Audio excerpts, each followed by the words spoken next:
কড়াইতে অল্প সাদা তেল দিয়ে নিলাম। এবার আমি এই মশলাগুলো দিয়ে নেব। মশলার মধ্যে সাদা জিরে, লঙ্কা কুচি আর শুকনো লঙ্কা কুচি আর বিট নুন। আলুটাকে খুব করে গ্রেট করে নিয়ে ভালো করে ধুয়ে একদম সাদা করে ফেলতে হবে। এবার নিয়ে নিতে হবে সুজি। তো আমি তেলে প্রথমে সাদা জিরে ফোড়ন দিয়ে নিলাম, তারপর এক এক করে ওই লঙ্কাগুলো দিয়ে নিলাম। সবুজ লঙ্কাটা দিলাম আগে, তারপরে লাল লঙ্কাটা দিয়ে দিলাম, শুকনো লঙ্কা কুচি, এবারে নুনটাও দিয়ে দিলাম। এরপর আমি প্রায় 2-3 কাপের মতো জল দিয়ে নেব। তেলের মধ্যেই জলটা দিয়ে নিতে হবে।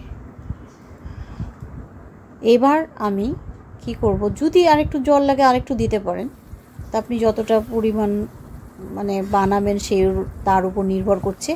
এবারে গ্রেটেড আলুগুলো দিয়ে দেবেন কড়াইতে। এবারে সুজিটা দিয়ে নেবেন। 2 কাপের মতো সুজি দিয়ে নেবেন, 2 থেকে 2.5 কাপ। আর একটু বেশি যদি বানাতে চান তাহলে আর একটু বেশি দেবেন। এটাকে বেশ করে একদম মাখো মাখো করে নিতে হবে। একটু নুন, একটু মানে স্বাদের জন্য মিষ্টি দিতে পারেন, আর কারি পাতা আমি একটু ছড়িয়ে দিলাম। এবার এটাকে একটু বেশ ভালো করে নেড়ে নিতে হবে। তারপরে মেদু বড়ার মতো করে তেলে ভেজে নিতে হবে।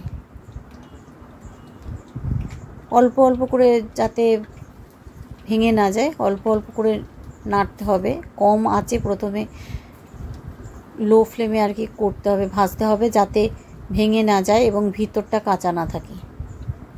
তো ডোনাটের মতো আর কি ফুটো করে দিতে হবে, মাঝখানে গোল বলস করে তারপরে ফুটো করতে হবে।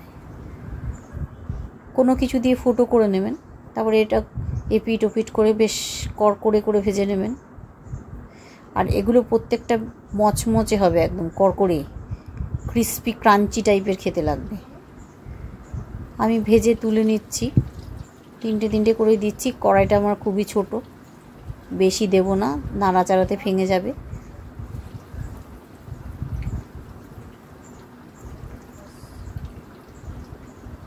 এইভাবে করে আপনারা 2-3 বারে ভেজে নেবেন।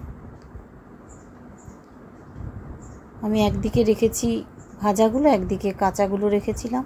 এবারে আমি সস দিয়ে সার্ভ করে দেবো। খেতে যা হয়েছে তা আপনারা বুঝতে পারবেন।